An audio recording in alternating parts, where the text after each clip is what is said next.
ketika ini ditolak Mas Hendra, terjadilah sumbatan energi Mas Hendra. Ketika ditolak, terjadilah sumbatan. Nah, sumbatan inilah yang menimbulkan hal-hal lain berupa jodoh mungkin, berupa keuangan mungkin, berupa kesehatan mungkin. Orang ada yang mengganjal, Mas, ada yang menghalangi, ya dia nggak bisa masuk. Bisa nggak rasa yang pada saat Manda dapetin itu dijaga dari mulai sekarang sampai itu nanti terjadi? Bersyukur bahagia, rasakan itu udah ada, bersyukur bahagia. Itu yang membuat dia datang dalam realita kamu.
Hendra, sangat penting. Bahkan di Abundant Revolution itu jadi PR nomor satu, Mas, untuk descending love ini. Orang-orang yang menyakiti kita merasa dizolimi seseorang, itu justru yang pertama harus diberesin. Karena kan itu yang melimitasi. Di Abundant Revolution itu kan diterangkan bahwa siapakah kamu? Kamu adalah percikan ruhnya yang tanpa batas dan berkelimpahan. Ketika kamu adalah itu, mungkin nggak kamu sebagai percikan rohnya yang tanpa batas dan berkelimpahan, kamu adalah bagian dari energi tanpa batas. Mungkin nggak Mas masih nyimpen-nyimpen kesal, dendam. Itu energi murni loh. Kamu tuh energi murni. Yang murni ini mungkin nggak nempel-nempel sebel, kesel, cemas. Itulah yang nggak pernah kita tahu ya, zaman-zaman dulu gitu ya, masa kecil kita atau saat ini, yang selalu kita pegangin, aku kesel sama dia, nggak bisa aku maafin, ini pokoknya ini nggak bisa aku maafin seumur hidup. Nah itu kan megangin terus artinya kelimpahan kamu, sejatinya kamu yang murni tanpa batas itu ada yang nggak murni, itu ada kemarahan, kesedihan, izinkan dimurnikan lagi dengan rilis gitu. Sadari bahwa sejatinya kamu tuh mau muncul. Cerita Lupin itu sebenarnya adalah cerita di mana energi ini mau terurai, izinkan untuk ngalir, izinkan untuk terurai, izinkan si energi ini tuh kembali ke cinta murni tanpa batas. Jangan disumbat, jangan dihalangin dia mengalir. Ketika ini ditolak Mas Hendra, terjadilah sumbatan energi Mas Hendra. Ketika ditolak, terjadilah sumbatan. Nah, sumbatan inilah yang menimbulkan hal-hal lain berupa jodoh mungkin, berupa keuangan mungkin, berupa kesehatan mungkin. Orang ada yang mengganjal, Mas, ada yang menghalangi, ya dia nggak bisa masuk, dia akan terus muter, Mas.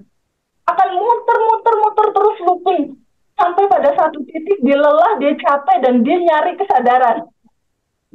Nyari kelas gitu untuk gimana caranya ya ngebantu membebaskan. Ada satu cerita luar biasa sih Mas, kemarin ada kelas private Mas, ada kelas private, satu orang yang menginspirasi sih kalau buat aku pribadi gitu. Nah di satu sisi saat itu kehidupan dia dan kehidupan keluarganya itu udah selesai secara ekonomi dan lain-lain, tapi dia unhappy, nggak bahagia gitu. Ada sesuatu yang dia belum lepasin. Dia ikut private itu dedikasi utamanya itu pengen bahagia, pengen terbebas dari kekesalan, kemarahan yang mendalam gitu. Dan itu dia nggak bisa temukan dari judul-judul yang lain. Sampai pada akhirnya yang terjadi sama dia adalah tidak bisa tidur selama 2 bulan. Tidak bisa tidur selama 2 bulan. Dia mencari begitu banyak jalan rilis ke sana ke sini sampai dalam negeri luar negeri itu nggak, kata dia nggak bisa. Sampai pada akhirnya ikut private, kita masuk sesi bab 1 siapakah dirimu, di situ dia udah mulai terang tuh di sisi siapa dirimu. Lalu masuk bab 2 bagaimana cara kerja hukum semesta, dia udah mulai senyum. Tadinya 227 nggak bisa tuh mas senyum. Masuk sesi rilis dia bilang plong. Akhirnya sampai di rumah besoknya dia bilang, makasih ya materinya, aku bisa tidur nyenyak. Itu luar biasa sih Mas Hendra. Jadi kalau pertanyaannya tadi seberapa mempengaruhi, sangat sangat mempengaruhi. Sangat mempengaruhi. Kamu harus menolong diri kamu sendiri untuk membebaskan itu. Jadi rilis itu yang dicari adalah kebebasan akan kemelekatan emosi-emosi ini, bebaskan dan carilah kebahagiaan dari dalam. Di titik kamu udah dapatkan dua ini, kebebasan dan kebahagiaan, itu lain-lainnya itu nanti datang sendiri mas, effortless. Yaitu jodoh, yaitu finansial, yaitu kesehatan, itu datang dengan sendirinya. Gitu mas. Mas Hendra di mute.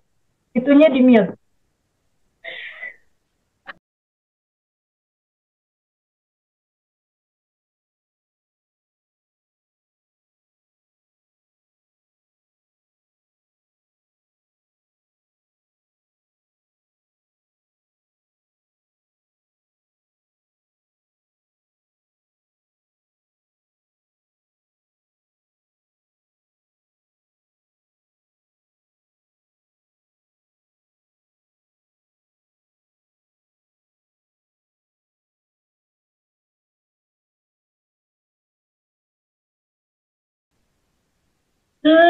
Mungkin aja sih Mas Hendra, karena sebenarnya ukurannya kan di dalam.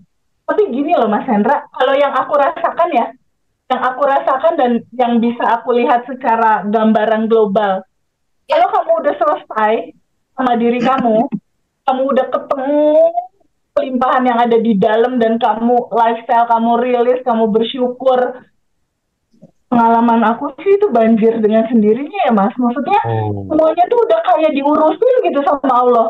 Rumah diurusin, mobil diurusin, duit diurusin, suami, anak itu kayak itu itu kayak effortless dengan sendirinya gitu mas. Jadi indikator paling utamanya itu cerita udah selesai ketika semua faktor di dalam hidupmu tuh rapi, beres, indah gitu mas. Jadi menurutku kayaknya kalau dia cuma bahagia di dalam tapi dia rumah masih kontrak, bahagia di dalam tapi nggak punya kendaraan, bahagia di dalam tapi anak kurang, kayaknya itu belum deh mas. Belum, belum, belum. Menurut aku kelimpahan yang Allah kasih itu udah kompleks. All. Dia akan pada akhirnya lengkap semuanya karena ketika kelimpahan itu relate ya sama vibrasi energi tubuh dia yang sejalan sama semesta, itu nanti semuanya diberesin, jodoh, uang, rezeki, anak, kesehatan, itu akan berjalan dengan sangat indah gitu mas. Kalau aku lihat sih seperti itu, indikator kurang lebihnya juga seperti itu. Jadi kalau seandainya aku udah bahagia tapi ternyata rumahnya masih ngontrak, masih ada PR mas itu, masih ada yang belum selesai, artinya itu mas. Mute lagi Mas Hendra mute lagi. Oke. Sambil nunggu Mas Hendra, Amanda mau tanya ya. Boleh saya. Nyambung. Nah, tadi kan Teteh selalu bilang kalau habis kuantum jam itu dilepasin. Ya. Nah,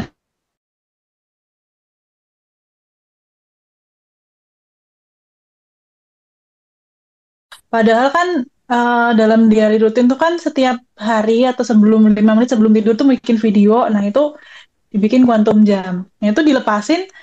Terus maksudnya tidak diingat-ingat lagi atau ketika melakukannya aja diingat habis itu lepas, besoknya ngulang lagi atau gimana Teh? Nah itu yang masih pada bingung sih, kebanyakan nanya-nanya itu quantum jam terus dilepasin tuh yang dilepasin apanya, terus kalau misalkan mau ngulang lagi besoknya tuh boleh dengan goal yang sama terus menerus sampai itu kejadian akhirnya berganti atau gimana Teteh biasanya? Oke, terima kasih. Nah, dari pengalaman aku, jadi intinya lepasin aja, gak usah nyangkut di pikiran caranya gimana ya, prosesnya gimana ya, berapa lama ya, lepasin aja yang gitu-gitunya gitu loh, Mbak. Hmm. Tapi bahwa sebenarnya kita quantum gaming tuh udah ada, Mbak, sekarang. Sebenarnya udah ada loh yang kita mau quantum gaming itu. Di semesta ini tuh udah ada. Mewujudkan yang udah ada kan masih di alam potensi ya. Ya. Nah, yang di alam potensi ini jadi realita, ini diwujudkannya dengan hati kita standby dalam energi berterima kasih, bersyukur, bahagia, terima kasih, bersyukur, bahagia gitu. Kenapa yang kita mau itu frekuensinya di situ, Mhm. resonasinya di resonasi kebahagiaan, bersyukur, berkelimpahan, cukup itu udah ada sekarang. Contoh, contoh aku quantum jam kemarin. Aku quantum jam sekali rasakan penuh dan itu udah lepas itu udah nggak aku pikirin orang udah ada kok sebenarnya lagi on the way gitu menuju realita. Sebenarnya udah ada, udah nggak bisa dipikirin gitu. Sebenarnya quantum jam satu kali cukup. Bener Nggak harus mengulang tiap hari dengan goal yang sama ketika itu belum kejadian ya. ya. Nggak harus mengulang tiap hari dengan pemahaman sudah ada saat ini yang aku mau tuh udah ada, udah on the way menuju ke aku. Pertanyaannya adalah menuju on the way ini gimana nih energi yang kita lepaskan frekuensinya harus sama yang kita mau. Contoh, Manda mau teh quantum gaming, Manda mau 100 juta per bulan atau 50 juta deh per bulan. Ketika Manda dapetin uang itu, Manda bahagia nggak? Mhm. Bahagia kan? Bersyukur nggak dapetin itu? Bersyukur Ya. kan? Bener nggak? Bisa nggak rasa yang pada saat Manda dapetin itu dijaga dari mulai sekarang sampai itu nanti terjadi? Bersyukur, bahagia, rasakan itu udah ada, bersyukur, bahagia. Itu yang membuat dia datang dalam realita kamu. Karena frekuensinya sama. Ketika frekuensinya sama, frekuensi uang bulanan yang Manda mau itu sama, ya itu kayak dikasih jalan rel gitu loh untuk menuju ke alamat rumah kamu dan akhirnya terjadi pada kamu. Jadi yang paling penting dari semua ini adalah ketika udah quantum jam, Menjaga rasa. yang dilepaskan setiap harinya itu loh energi. Ya, ya, ya. Terima kasih, terima kasih, terima kasih. Kamu kan mau duit yang bikin kamu terima Ya, kasih. Nah, energinya itu disamain biar dia jadi kayak ada karpet merah gitu loh untuk masuk ke hidup tubuh ya, kamu. ya, ya. Benar nggak? Oke, Ya, ya. Mhm. Dan itu iya, Oke. misalnya cukup, tapi kalau mau diulang, ya nggak apa-apa juga. Mau diulang rasa bahagia menerimanya, nggak apa-apa juga. Tapi Oke. pertanyaannya tadi, apakah di selama itu kita nggak boleh marah? Apakah di selama perjalanan itu kita nggak bisa kesel? Apakah di Iya, iya, selama iya. perjalanan itu kita nggak boleh sedih? Ya boleh. Orang kehidupan ini dualitas. Kehidupan ini kan yin yang diterima. Cinta itu adalah kebahagiaan, kesedihan diterima. Itu cuma packaging doang. Aslinya kan netral sebenarnya. Mhm. Aslinya tanpa batas. Packagingnya aja di dalam permen kebahagiaan, di dalam permen kesedihan. Bisa nggak dua-dua ini diterima? Pada saat menunggu itu kita tetap selalu berterima kasih, bersyukur. Seperti slogan Abundant Revolution. Kebaikan realita. Yang penting respon hati kita selalu bersyukur dan berterima kasih. Oke, Ya, Teh, udah paham. nggak apa, ya dirilis. Kita kan bukan Ya. emosi, kita kan bukan itu. Kita kan berpikir room yang tanpa batas. Di titik kita selalu standby dalam kelimpahan, ya. Energi kita beresonasi sama dengan energi yang kita mau. Itu dia kayak karpet merah masuk ke kehidupan kita. Itu yang paling penting sebenarnya. Bukan pertanyaan kapan ya. Yang aku mau datang, pertanyaannya kapan tubuh kamu beresonasi dalam resonasi yang sama. Seperti apa yang kamu mau. Kapan ya jodoh aku datang, pertanyaannya. Kapan tubuh kamu berfrekuensi dalam frekuensi yang sama seperti jodoh itu. Ketika jodoh datang, kamu kan bahagia. Hmm. Happy, senang. Itu resonasi jodoh. Tapi hari-hari kamu, kenapa begini, kenapa begitu, kayak aku nggak layak, aduh ini gimana ya. Beda sayang frekuensinya, kita nggak bisa datang. iya, Karena iya, iya. alamatnya beda. Gambar nggak, Manda? Ya, ya, ya, Teh. Oke, TVB Itu aku juga, lanjutin ya. ya, oke. Ada lagi Mbak Amanda? Nggak, itu tadi mewakili pertanyaan mostly teman-teman gitu Oh, tentang baik. Quantum Jam. Jadi sekarang Ya Mas Teh, Hendra, kembali monggo. ke pertanyaan saya tadi Teh. Indikator bahwa tabungan semesta itu udah mulai cair Udah mulai atau cair. udah cair itu apa sih sebenarnya? Indikatornya tuh rasanya tenang gitu Mas Hendra, nggak Iya. mikirin lagi apa yang kita mau gitu. Indikatornya tuh eh ngejalanin apa-apa tuh lepas aja gitu. Oke, oke, Indikator oke. tabungan semesta udah cukup tuh kayaknya rasa hati tuh tiap hari cuma mau bilang makasih ya Allah, Iya, makasih, iya, makasih, iya. makasih, makasih, makasih, makasih, cuma itu aja sih gitu. Jadi kayak rasa bahagia yang selalu ingin disampaikan nggak ada sebab gitu. Mm, mm, mm, mm, mm, mm. Iya sih, Rasanya masuk tenang, akal juga sih. rasanya happy. Jadi kalau misalnya kebaikan kita itu ibaratnya udah eh, di atas ambang batas gitu ya, akan banyak bonus-bonus kehidupan yang bisa kita terima, kita dapatkan yang kadang nggak masuk akal gitu. Begitu pula sebaliknya, ketika kemudian di bawah standar, ya hidup itu penuh apa ya, Berat. dikit-dikit apes gitu ya. Punya uang sedikit, ada aja kebutuhan dan lain sebagainya gitu. Itu kayaknya Betul. pelajaran dari dulu di waktu kita nyantri gitu juga diajarin kayak gitu sih. Jadi relate banget dengan apa yang disampaikan Teh Feby gitu. Tapi ngomong-ngomong Teh soal rezeki yang besar gitu Teh ya. Kenapa sih banyak orang itu justru takut menerima rezeki yang besar gitu? Apakah ada semacam karma bawah sadar yang membuat mereka tuh menolak keberlimpahan secara diam-diam gitu?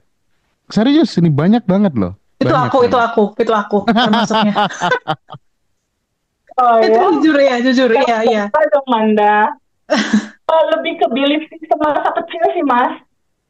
Belief Oke. system masa kecil. Jadi ada sebuah nilai-nilai mungkin yang oleh seseorang itu didengar, diterima gitu ya dari ring terdekatnya, entah itu Harus, orang ya, tua, harus hidup nenek, kakek, atau sederhana. teman gitu kan. Itu lebih ke mindset itu sih. Tapi ketika tahu materi pertama Bandan Revolution, Mas Hendra, udah itu pecah itu Mas. Oke, oke, oke, Itu, oke. judulnya Pecah udah ya teh tanpa ya. batas dan berkelimpahan, udah pecah aja. Iya, teman-teman sekali lagi biar lebih konkret gitu ya, yang belum menjadi keluarga dari Badan Revolution silakan nanti join kelas batch 14 itu di tanggal 5 Juni, itu kelas online pendampingan 30 hari. Nanti di itu juga di kelas batch 14 juga ada materi copy data, teman-teman ya.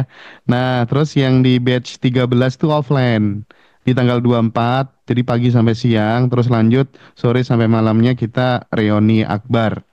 Forum istimewa offline bersama dengan Teh Feby dan semua kru Ngaji Roso dan tim Badan Revolution akan berkumpul di sana. Kita akan eh pokoknya seru-seruan di sana ya Teh ya.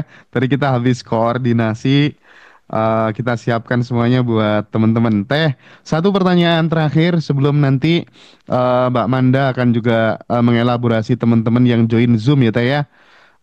Apa sih peran tubuh itu Ya, dalam proses sebuah manifestasi Teh? Apakah tubuh itu menyimpan? Aduh, sinyalku kenapa lagi nih? Aman nggak? Dengar nggak suaraku? itu aman, aman, Aman, aman, Oh, aman. aman ya. aman Mas, Oke, aman, apakah aman. tubuh itu sebenarnya menyimpan sandi-sandi spiritual yang belum bisa kita pahami sebagai alat untuk menarik sebuah realitas, Teh, kira-kira? Ya, tidak bisa dipungkiri memang tubuhlah yang menjembatani gitu. Tubuhlah yang menjadi wadah gitu, menjadi wadah tempat dia mengalir gitu. Tidak dipungkiri itu gitu. Jadi memang keberadaan tubuh ini sangatlah penting ya untuk kita pahami. Kita juga harus memahami bahwa yang penting itu bukan tubuh gitu. Yang penting adalah kesadaran ini. Yang penting adalah keberadaan ini. Jadi memang siklus kehidupan itu mengantarkan kita pada sebuah kesadaran. Jadi ketika tubuh itu misalnya tadi Mas Hendra bilang menyimpan sandi atau segala macam, sebenarnya nggak usah dipusingin titik itunya sih Mas Hendra. Ketika di titik saat ini ya kesadaran itu muncul untuk memahami kenapa ya hidupku kayak gini, apakah harus seperti ini, itu udah keren itu udah ada sebuah insight gitu untuk kembali ke sejatinya kamu yang murni tanpa batas dan berkelimpahan. Jadi nggak usah pusingin lagi masalah tubuh dan menyimpan apapun itu. Sadari aja bahwa ada yang tanpa batas dan ada yang melimitasi itu di saat ini. Ada yang jadi layer-layer emosi. Izinkan untuk diterima, izinkan disambut, diterima, dialirkan dan dilepaskan gitu Mas Hendra. Oke. Oke Teh, Biar ini kita aku penasaran lagi nih. Kalau misalnya seseorang itu merasa hidupnya stagnan, padahal banyak belajar ilmu-ilmu spiritual di mana-mana Teh. Itu tanda-tanda apa kira-kira? Apakah karena dia kurang begitu mencintai dirinya sendiri, atau kemudian ada faktor X yang lainnya Teh? tanda-tanda pelarian Mas Hendra. Biasanya kalau ada masalah pelariannya itu dia pelatihan A. Ada Ah, masalah pelariannya pelatihan B. Pelariannya pelatihan C. Ada kok teman-teman alumni yang belajarnya udah sampai 20 pelatihan, Mas. wih. Ada yang keren-keren dalam negeri, luar negeri. Ujung-ujungnya dia pusing juga ngelepas emosinya.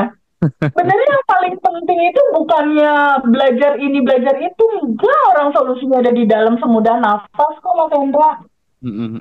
Ya, akhirnya kalau teman-teman yang di YouTube ini nonton, nggak perlu sebenarnya ikut kelas Mas Hendra ngaji rosok. Nggak perlu, izinkan hening, izinkan sadari semua apa yang kamu rasakan, apa yang kamu sensasi tubuh kamu, izinkan terima, sadari, alirkan, lepaskan. Tapi juga itu akan apa ya, lupingan-lupingan itu atau kehidupan itu tuh akan selesai semua.